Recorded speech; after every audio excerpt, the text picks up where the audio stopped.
दुखद और काले अध्याय का स्मरण किया और आज कांग्रेस के सरेंडर के कैलेंडर का एक और ऐतिहासिक काले अध्याय का दिन है, जब आज ही के दिन 1974 में तमिलनाडु के पास कच्चा थीवू को तत्कालीन कांग्रेस सरकार ने भारत से हटाकर श्रीलंका को दे दिया था।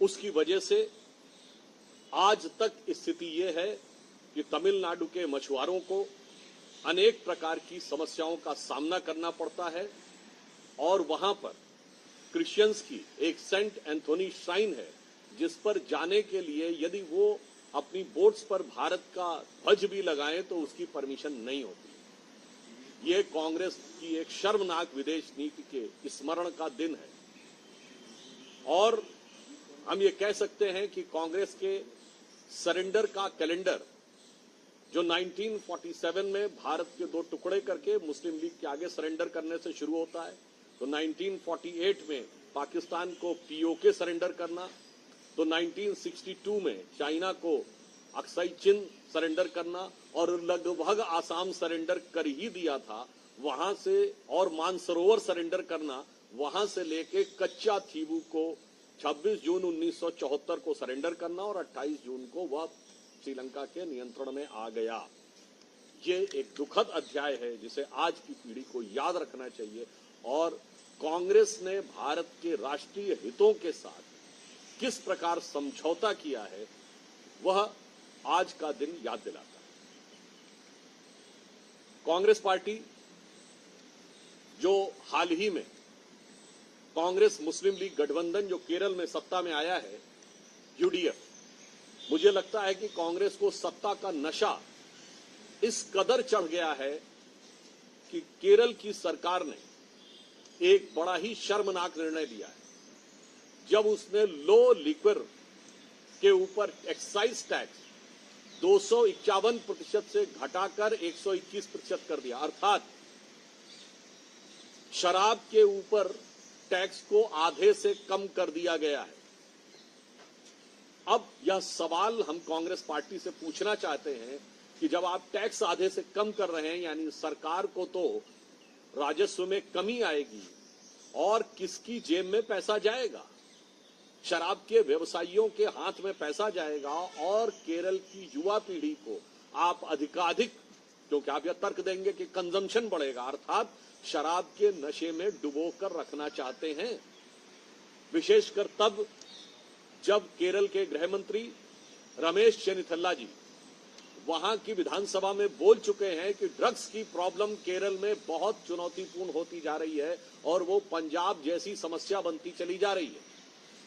तो इस समय हम स्पष्ट रूप से राहुल गांधी जी से सवाल पूछना चाहते हैं कि देश के युवा के भविष्य के लिए आपके पास क्या योजना है कि सस्ती शराब और शराब के नशे में उसको डुबोकर अपने साथी व्यापारियों की जेबें भरकर अपनी इस सरकार का राजस्व घटाकर केरल के भविष्य के साथ खिलवाड़ करना, ये एक बहुत दुखद घटना है और यह भी याद दिलाती है कि कांग्रेस पार्टी को ध्यान रखना चाहिए, उसे विपक्ष में नहीं है, वो सत्ता पक्ष में भी है। कांग्रेस का मॉडल क्या है? ये मॉडल है कि आप सस्ती शराब में वहां के युवाओं को डुबो के रखना चाहते हैं।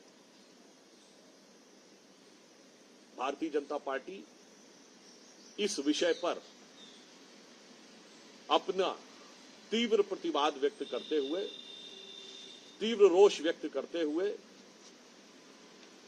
कांग्रेस पार्टी से सवाल पूछना चाहती है कि सस्ती शराब में युवाओं को डुबोकर इस भारत के भविष्य के साथ आप खिलवाड़ क्यों करना चाहते हैं? और केरल की प्रबुद्ध जनता भली भांति ये समझती है। कांग्रेस को याद रखना चाहिए, भले ही आप सत्ता के नशे में हैं, जो एक पुरानी पंक्ति है कि मुझको यारों माफ करना मैं नशे में हूं और बोतल में मैं में नशा, मैं नशे में हूं, मगर जनता इस नशे को उतारने का पूरा व्यवस्था भी जानती है और उचित समय पर इसका उत्तर मिलेगा। So in English भी Little brief only. After remembering the darkest hour of Indian democracy yesterday, remembrance of emergency, today is another black spot in the entire history of, or rather than entire calendar of Congress surrender, which started from surrendering to Muslim League to creation of Pakistan in 47, then surrendering POK to Pakistan, then surrendering Aksai Chin to China, and almost have surrendered Assam to China and Mansarovar to China. On this day, 26th of June 1974, then Congress government has surrendered Kachchathivu to Sri Lanka. And nobody and none of the stakeholders were taken into confidence. And because of this, the fishermen today face a great deal of difficulty. Even the Catholic community, which uses to go there for Saint Anthony Catholic shrine, they are not even allowed to have the Indian flag on their boats. So that remembers us that how Congress was continuously surrendering India's national interest in their entire calendar of being in power. Congress, who has recently came into power, and they have taken such a dastardly decision that the low alcohol liquor tax has been reduced to half, from 251% to 121% excise tax.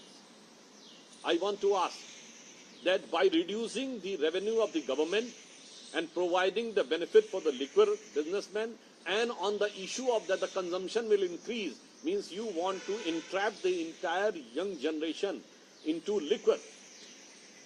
Particularly when the Home Minister of Kerala, Mr. Ramesh Chennithalla, has given a statement on the floor of the House that the menace of drug is becoming more and more serious and severe in Kerala, and it is becoming even more than Punjab. So at this juncture, what is the logic of reducing the excise, reducing the government revenue, providing more benefit to your friends who are in the liquor business, and also creating a peril for the future of the younger generation? So on this, I would like to tell Congress party that you have to remember that in howsoever you may be engulfed in your sense of pride in power, there is a proverb in Hindi कि मुझको यारों माफ करना, मैं नशे में हूँ, बोतल में मैं में नशा, मैं नशे में. And one more thing I would like to add. This UDF and LDF, they are the same, two sides of the same coin. The left government has created this new category of low alcohol liquor. And now Congress is trying to use this in order to engulf the entire state into the liquor. So both the left and the Congress, who has done this great disrespect to the state of Kerala. ये एक line Hindi में भी बोल दूंगा, वाली communist वाली रह गई थी ना. लिक्वर पॉलिसी को लेकर एलडीएफ और यूडीएफ दोनों एक ही सिक्के के दो पहलू हैं. पहले कम्युनिस्टों के नेतृत्व वाली एलडीएफ सरकार ने ही ये लो लिक्वर कैटेगरी, लो अल्कोहल लिक्वर कैटेगरी क्रिएट की थी, ताकि वो इसका अधिक व्यवसाय करके अपने साथियों को लाभ दे सके. और आज कांग्रेस ने उसी पर एक्साइज कम करके केरल की युवा पीढ़ी को नशे में डुबोने का, अपराध करने का कार्य किया है. अतः ये दोनों लोग एक ही थैली के चट्टे बट्टे हैं.